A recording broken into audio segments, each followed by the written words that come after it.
ये झोपड़ी की जिंदगी कौन जीना चाहता है? हर इंसान का यहाँ सपना होता है शहर प्रदेश के अंदर की उसका भाई अपना एक घर हो, बढ़िया घर हो, अच्छे से अच्छा घर हो। अरे बहन हो, माँ हो, बेटी हो, बच्चे को लेकर झोपड़े में रहना अच्छा लगता है?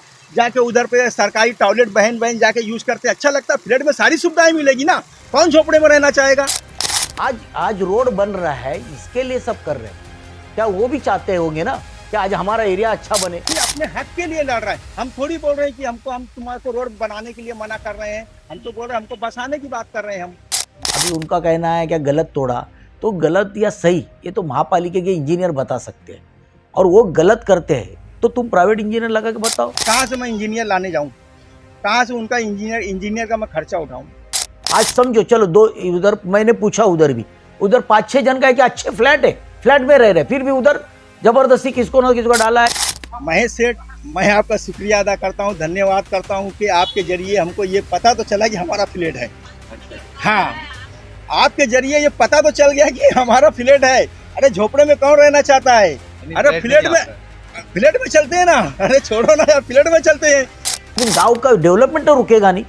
आज एक अच्छी चीज हो रही तो वो भी नहीं रुकेगी ना। एक होने दो ना, काय के लिए इसके लिए राजनीति खेलने का। अगर आप आए होते तो आज ये सोच आपकी नहीं रहती।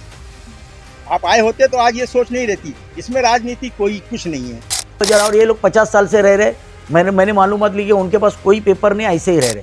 50-55 साल कुछ माने रखता है, कुछ माने रखता है। पर यहाँ 16-15 साल 17 साल का भी कुछ नए कानून है, उसके अंदर हमको घर पट्टी मिल गई, सब कुछ मिल गया, हमको घर नंबर मिल गया, सब मिल गया। ये बिना मतलब के मिला है क्या? क्या आपके 10th और 12th का रिजल्ट आ चुका है? क्या आप अभी नर्सिंग पैरामेडिकल फील्ड में अपना करियर बनाना चाहते हो? फिर चाहे आप किसी भी स्ट्रीम से हो, साइंस, कॉमर्स या आर्ट्स, जहां स्टूडेंट्स को पढ़ाई के साथ साथ भिवंडी के टॉप हॉस्पिटल में जॉब भी दिलाई जा रही है। डिप्लोमा और डिग्री कोर्सेज जैसे ANM, GNM, BSc nursing, BSc MLT, BSc radiology, BSc operation theatre, physiotherapy, इसी तरह से डॉक्टरेट कोर्सेज जैसे MBBS, BDS, BUMS, BHMS, BAMS के लिए भी एडमिशन कंसल्ट किए जाते हैं। ज्यादा जानकारी के लिए हमसे कांटेक्ट करें।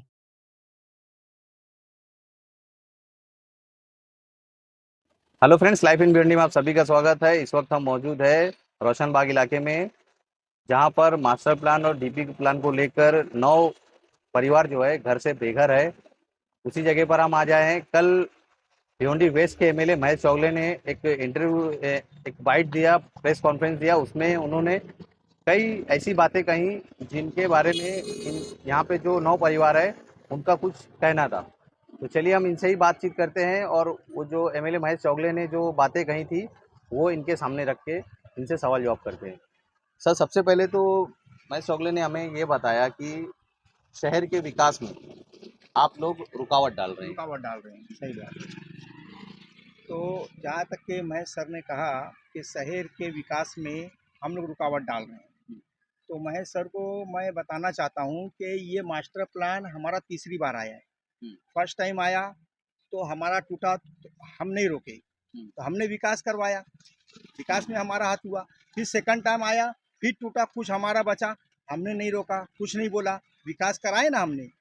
आज वो बोल रहे हैं कि शहर के डेवलपमेंट में हम उनको मतलब अड़ंगे डाल रहे हैं, सपोर्ट नहीं कर रहे हैं।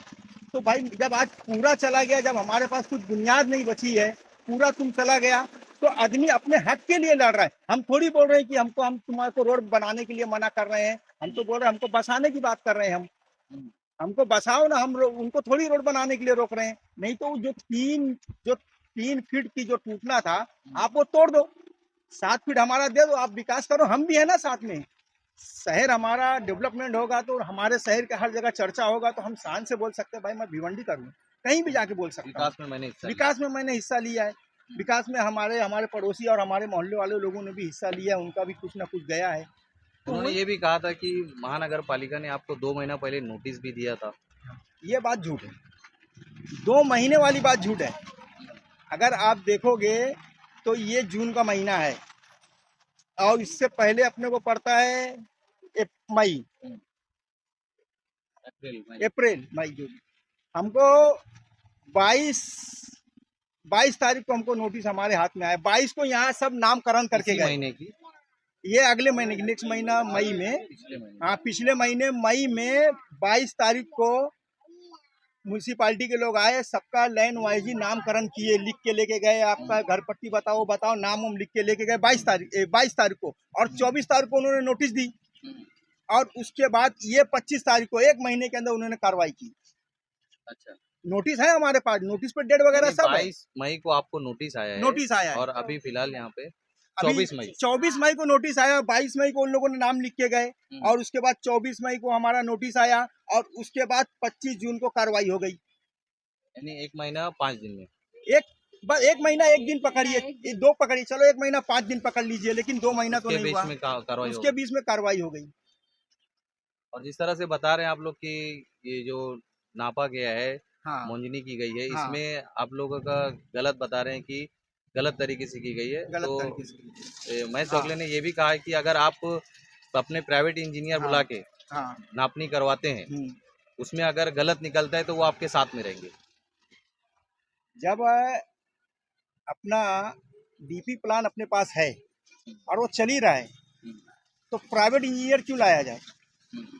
ऐसा तो नहीं कि जो डीपी प्लान था, आपको अगर ऐसा लग रहा है कि सरकारी जो इंजीनियर हाँ। है वो ठीक से काम नहीं किया है, तो हाँ। आप अपने प्राइवेट इंजीनियर लगा के आप अपने हिसाब से मोंजनी करवा सकते हैं। अगर उसमें गलत साबित होता है तो महेश चौगले जो आपके साथ रहेंगे, ऐसा उन्होंने कहा है। नहीं बात सही है, प्राइवेट इंजीनियर को लाने के लिए अब वो फ्री में तो आएंगे नहीं। चलो मैं जितने भी प्राइवेट इंजीनियर हैं, मैं उनसे अपील कर रहा हूँ कि मेहरबानी करके आप हमारी मदद करिए, आइए हमारे लिए फ्री में नाप के जो भी निकलता है हमारा बना के दे दीजिए, वो नपनी हमारे हाथ में दे दीजिए। अब इससे ज़्यादा मैं क्या बोलूँगा? अभी कहाँ से मैं इंजीनियर लाने जाऊँ? कहाँ से उनका इंजीनियर का मैं खर्चा उठाऊँ? अच्छा, महंगा रहता हो। जाहिर सी बात है ना, अब ये सब इतना जिम्मेदारी का काम है, जो इंजीनियर आएगा इतने जिम्मेदारी से काम करेगा, वो कल के अगर कुछ कम ज़्यादा हुआ उसके ऊपर उंगली उठेगी, तो जाहिर सी बात है ना, वो भाई उतना तो मेरे लिए उनको देना बहुत मुश्किल की बात है। उसमें ये भी कहा गया है कि यहाँ पे जो 9 परिवार जिनका घर टूटा है, उसमें से 5-6 लोग का तो बता रहे अच्छा खासा फ्लैट है, और फ्लैट में रहते हैं वो, और यहाँ पे लाके डाला गया है। हाँ और सिर्फ 2-3 परिवार ऐसा है जो यहाँ पे रहता है। हाँ, जैसे कि मैं ये मुद्दा ही, सबसे मेन मुद्दा यही है कि 5 से 6 लोगों के पास फ्लैट है, उसके बावजूद यहाँ वो झोपड़े में आके रहते हैं, फ्लैट को अपना भाड़े से दे रखा है। तो ठीक है महेश सेठ, मैं आपका शुक्रिया अदा करता हूँ, धन्यवाद करता हूँ कि आपके जरिए हमको ये पता तो चला कि हमारा फ्लैट है। हाँ, आपके जरिए ये पता तो चल गया कि हमारा फ्लैट है। अरे झोपड़े में कौन रहना चाहता है? अरे फ्लैट में चलते हैं ना, अरे छोड़ो ना यार, फ्लैट में चलते हैं। हाँ, अब इससे हम तो सपना देख रहे थे फ्लैट का। आपका फ्लैट है तो वहाँ चलते हैं। अरे हमारा फ्लैट दिला दो भाई आप। मैं सेठ से गुजारिश करता हूँ, अपील करता हूँ, उनका पैर पकड़ता हूँ मैं कि महेश भाई, जिस किसी ने भी आपको बोला है ये बात, उससे मिलकर उसको हमारे पास भेज दीजिए भाई, जाओ उनका फ्लैट कहाँ है बता के उनको फ्लैट दे दीजिए। झोपड़ी की जिंदगी कौन जीना चाहता? हर इंसान का यहाँ सपना होता है शहर प्रदेश के अंदर की उसका भाई अपना एक घर हो, बढ़िया घर हो, अच्छे से अच्छा घर हो। अरे बहन हो, माँ हो, बेटी हो, बच्चे को लेकर झोपड़े में रहना अच्छा लगता है? जाके उधर पे सरकारी टॉयलेट बहन जाके यूज करते अच्छा लगता है? फ्लैट में सारी सुविधाएं मिलेगी ना, कौन झोपड़े में रहना चाहेगा? हाँ, ये महेश सेठ को किसी ने बोला है, मैं नहीं, महेश सेठ अपने पास से नहीं बोल रहे हैं, किसी ने उनको बोला है। तो मैं सोचता हूँ महेश सेठ उनसे पूछें, उनसे बोले कि उनका फ्लैट जहाँ जहाँ ले जाके उनको दे दो, वो दे देते हैं। तो मैं भी भाई धन्यवाद करूंगा सबका, और उसके बाद यहाँ से सबको उठाऊंगा, सबके उनके फ्लैट में भेजूंगा। उसके बाद आपको जो करना है करो, फिर उसके बाद हमको गवर्नमेंट से कोई सुविधाएं नहीं चाहिए। और बताया गया है कि आप 50 साल से इधर रह रहे हैं। हाँ। मगर ये जगह आपकी नहीं है। हाँ, ये देखो जैसे बात है कि ये बोले हैं कि 50 साल से हम लोग फ्री में रह रहे हैं, जाहिर सी बात है जगह ये हमारी नहीं है। ठीक है, 50-55 साल कुछ माने रखता है, कुछ माने रखता है। पर यहाँ 16-15 साल 17 साल का भी कुछ नए कानून है, उसके अंदर हमको घर पट्टी मिल गई, सब कुछ मिल गया, हमको घर नंबर मिल गया, सब मिल गया। ये बिना मतलब के मिला है क्या? और चलो फ्री की जहाँ तक बात करते हैं, जितने भी भिवंडी के अंदर घर है, मकान है, चाहे अमीर के हो चाहे गरीब के हो, वो क्या करते हैं? नल पट्टी भरते हैं, घर पट्टी भरते हैं, पावर बिल भरते हैं, यही करते हैं ना। वो तो हम भी कर रहे थे, नल पट्टी हम भी भर रहे थे, घर पट्टी हम भी भर रहे थे, पावर बिल हम भी भर रहे थे। तो फिर हम फ्री में कहाँ रह रहे थे? हम तो गवर्नमेंट को जो देना था हम तो दे रहे थे ना, जो तमाम लोग दे रहे थे वो हम भी दे रहे थे, तो हम फ्री में कहाँ रह रहे थे? इस मामले में बताया जा रहा है कि राजनीति हो रही है और लोग अपनी हवा बना रहे हैं, यानी कुछ लोग जो है अपनी हाँ हवा हाँ बना रहे हैं कि ये जो है हम इसमें राजनीति कर रहे हैं, ऐसा बताया गया। ठीक है, अगर ये राजनीति है, अब ये महेश सेठ की भी ये बात, ये भी मैंने सुना था कि ये राजनीति हो रही है। तो मैंने पहले ही दिन से महेश सेठ को आवाज़ लगाई थी कि आप आओ, एमएलए नहीं आया, आप आओ, आप आओ। अगर आप आए होते तो आज ये सोच आपकी नहीं रहती। आप आए होते तो आज ये सोच नहीं रहती। इसमें राजनीति कोई कुछ नहीं है, राजनीति इसमें है ही नहीं। अगर हमारे वार्ड के काउंसलर आ गए होते, हमारे इस एरिया के एमएलए साहब आ गए होते, ये सब आ गए होते, तो इसमें ये राजनीति का हम तो दूसरे बाहर लोगों को हम बुलाते ही नहीं, हम लोगों से मदद की गुहार करते ही नहीं। हमने पूरी भिवंडी की आवाम से भिवंडी कर तो हम लोगों ने अपील कर करके उनसे मदद मांगी है। कब मांगी है? जब हमारे कारपोरेटर हमारा सपोर्ट में नहीं खड़े हुए, हमारे एमएलए साहब हमारे सपोर्ट में नहीं खड़े हुए, तब उसके बाद हमने दुहार लगाई है। फिर उसके बाद हमने बहुत तहे दिल से शुक्रिया अदा करता हूँ बालिया मामा का, जो दिल्ली सेक्शन छोड़कर हमारे लिए खास तौर से इधर आए। महेश सेठ तो घोड़ी पाड़े में रहते हैं यार भाई, उनको आने कितना टाइम लगता था, वो कुछ नहीं करते। मैं बोला कुछ नहीं करता, इंसानियत के नाते हमारे 4 काउंसलर खड़े होते और हमारे एमएलए साहब खड़े रहते तो हमको बहुत अच्छा लगता। मसला उसी दिन हल हो गया होता, उसी दिन कुछ ना कुछ रिजल्ट निकल गया होता। जिस दिन तोड़ने आए थे, जिस दिन तोड़ने आए थे, नहीं तोड़ने आए थे उसके दूसरे दिन आ गए होते, दूसरे दिन आ गए होते। जैसे तमाम लोग आए वैसे आप 4 काउंसलर भी आ गए होते, अब महेश भाई भी आ गए होते, महेश सेठ सब लोग आ गए होते, तो मसले ही नहीं रहता ना ये सब। इसमें राजनीति कई तरह से नहीं है, सिर्फ बाबू भाई जिसने हेल्प कर रहे हैं हमें, बाबू खान की बात करो, जिस हेल्प कर रहे हैं, चाहे हम गरीब लोग हैं, अगर जरा सी कोई अगर उंगली पकड़ाता है, ऐसा लगता है ये आदमी फरिश्ता समझ लो, चाहे कुछ भी समझ लो, तो हम हाथ पकड़ने की कोशिश करते हैं कि यही सहारा है। अगर और कोई आता अगर हमारे सपोर्ट में, तो मैं उसको ही बोलता। बाबू खान पहले आवाज़ उठाए हमारे लिए, आज लोग उसको टारगेट कर रहे हैं, अच्छा, टारगेट कर रहे हैं बाबू खान को। तो मेहरबानी करके ना टारगेट मत करो, हमारा साथ दो। अगर तुम हमारा साथ दोगे तो बाबू तुम्हारे बाजू में खड़ा हुआ दिखाई देगा, तुम्हारे साथ दिखाई देगा। अभी याकूब भाई आए, अहमद भाई आए, आए ना लोग आए, उस दिन जुमा वाले दिन की बात कर रहा हूँ, आए। उन्होंने कहा कि भाई अगर आप लोगों को कुछ पैसे की ज़रूरत है तो मैं कुछ 2 लाख के लगभग में था, बोले कि ये पैसा लाया हूँ, ले लो, अगर इससे आप लोग का काम बनता है तो। मैंने कहा नहीं, सीधा सीधा बोल दिया, बोला भाई हम लोग यहाँ पैसे के लिए नहीं बैठे हैं, हम लोग यहाँ अपने हक के लिए बैठे हैं। जो हमारा साथ जो फिट बच रहा है बस हमको वो दिला दो, आप लोग वो दिला दो। तो फिर उन्होंने उस पर कमिश्नर से, जो भी उन लोगों ने आपको या किसी को इंटरव्यू दिया कि कमिश्नर से मिलेंगे, बात करेंगे, तो इस पे राजनीति नहीं हो रही है।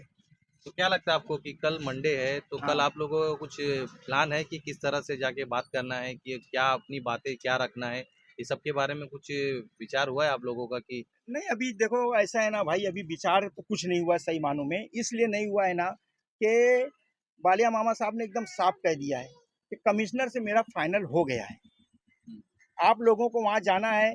जो इमरान वली साहब थे बोले वो आपके साथ रहेंगे, मोहम्मद तला मोमिन आपके साथ रहेंगे, शोएब गुड्डू आपके साथ रहेंगे, और 2-4 लोग का 25 नाम नगर बताए सेवक थे। भी तो बोले आपके साथ रहेंगे, जो हाँ नहीं, अहमद भाई जैसे ने कहा था। जो अहमद भाई ने ये बात कहा था वो भी रहेंगे, लेकिन जो बालिया मामा साहब कह रहे हैं मैं आपको वो बात बता रहा हूँ। बोले ये सब आपके साथ रहेंगे, आप चले जाना वहाँ। उधर म्यूनसिपालिटी के अंदर कमिश्नर साहब से मेरी पूरी बात हो चुकी है, वो आप, मैं 2 ऑप्शन रखा हूँ, आप उधर जाके बात कर लेंगे।